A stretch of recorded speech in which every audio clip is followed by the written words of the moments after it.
Now, these three are all very important. For falling over, we use over, yeah? We say something like, he was drunk, he was coming home and he fell over because he was drunk. But maybe you slip over. Maybe it's the middle of winter, it's really icy on all the paths, and one day you slip over. Yeah, this usually means you fall over, but with a slip, yeah, and slip is when it's slippery. For example, icy or a banana skin, you could slip over on a banana skin. And if you trip over, that means you're walking along and you hit something and fall over. Usually you knock something with your foot. So you might trip over a large rock. You might trip over the curb on the side of the road.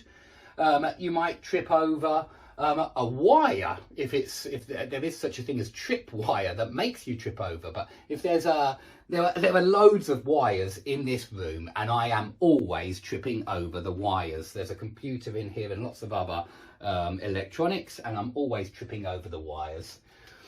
Okay, if you let somebody down, you disappoint them. You fail to do what you promised to do, usually. So maybe you promised to meet your friend at 6 o'clock, but you don't turn up, show up. Both of these mean arrive. You don't arrive, you don't turn up, you don't show up.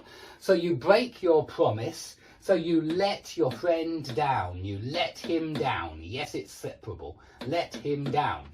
So not really disappoint somebody because you've broken your promise. That's how I would explain let somebody down. But very common. And you can say a letdown. It was a letdown. So you can change this phrasal verb to a noun. And we will look at that in future classes, which phrasal verbs become nouns and adjectives. Okay, if somebody drops you off at the station, that means that they take you in the car to the station, you get out and you get on your train.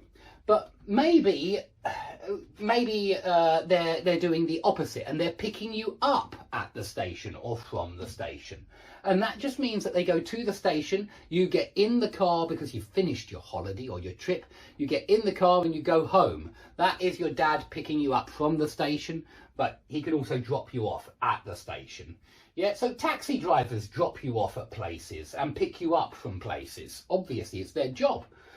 Now, if you throw something away, you put it in the bin because you don't want it anymore.